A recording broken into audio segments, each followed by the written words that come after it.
Assalamualaikum teman-teman. Di sini Salo mau bercerita tentang masa kekhalifahan Abu Bakar As-Siddiq. Jadi, sepeninggal Rasulullah, kepemimpinan Islam digantikan dengan kepemimpinan Khulafaur Rasyidin, di mana diawali oleh Abu Bakar As-Siddiq yang menjabat selama 2 tahun. Abu Bakar menjabat mulai tahun 632 sampai dengan 634 Masehi atau tahun 11 sampai dengan 13 Hijriah. Abu Bakar dipilih menjadi khalifah pertama yang menggantikan peran Rasulullah dalam memimpin negara dan juga umat Islam, yang pada saat itu wilayah kekuasaan Islam hampir mencakup seluruh semenanjung Arab loh. Abu Bakar juga berperan dalam menyatukan kembali suku-suku yang berusaha melepaskan diri dari Islam pasca meninggalnya Rasulullah. Di awal pemerintahannya, terjadi sejumlah kekacauan dan pemberontakan di mana muncul orang-orang murtad, orang-orang yang mengaku sebagai nabi, dan juga pembangkang yang enggan membayar zakat. Mereka beranggapan bahwasanya ketika Rasul sudah wafat, mereka tidak perlu lagi memeluk agama Islam. Pada akhirnya Abu Bakar bertindak tegas dengan memutuskan untuk menumpasnya melalui perang Riddah, yaitu perang melawan orang-orang murtad. Dan hampir selama 27 bulan masa kekhalifahan Abu Bakar, hampir seluruh waktunya ia habiskan untuk menumpas orang-orang yang murtad.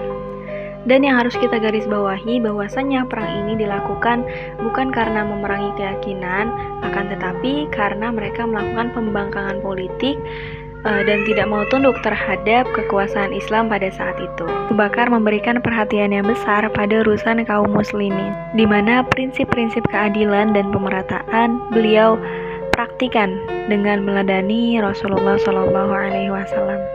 Ia mendirikan lembaga Baitul Mal yang dipimpin oleh Abu Ubaidah. Ia juga mendirikan lembaga peradilan yang dipimpin oleh Umar bin Khattab. Selain itu, kebijakan Abu Bakar yang patut kita kenang adalah inisiatifnya dalam mengumpulkan Al-Quran yang pada saat itu masih bertebaran di berbagai tempat. Upaya pengumpulan ini dilakukan setelah sang khalifah setuju dengan usulan Umar bin Khattab yang melihat banyaknya para penghafal Al-Quran yang gugur di peperangan. Akhirnya proyek pengumpulan Al-Quran ini berlanjut mulai dari Abu Bakar, Umar, dan puncaknya di masa kekhalifahan Utsman bin Affan.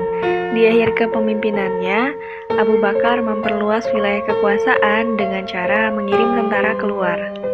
Pada 634 Masehi, Abu Bakar mengirim Khalid bin Walid dan pasukannya ke daerah Irak, dan akhirnya mereka berhasil menguasai El-Hirah. Abu Bakar juga mengirim ekspedisi ke Suriah di bawah 4 panglima perang seperti Abu Ubaidah, Amr bin As, Yazid bin Abi Sufyan, dan Syurahbil. Abu Bakar meninggal dunia pada tanggal 23 Agustus 634 Masehi di Madinah, dan kemudian ia dimakamkan di sebelah makam Nabi Muhammad SAW di Masjid An-Nabawi. Kemudian sebelum meninggal, ia juga berpesan kepada Umar bin Khattab untuk menggantikan posisinya sebagai khalifah.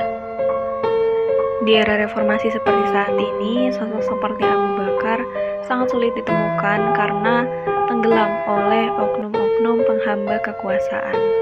Ada beberapa pelajaran yang bisa kita ambil dari cerita kekhalifahan Abu Bakar As-Siddiq.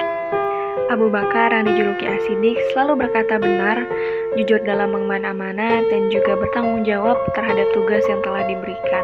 Selama menjadi khalifah, Abu Bakar selalu memperhatikan rakyatnya. Hidupnya sangat sederhana dan ia tidak pernah sekalipun menggunakan fasilitas negara, baik untuk pribadi maupun untuk keluarganya.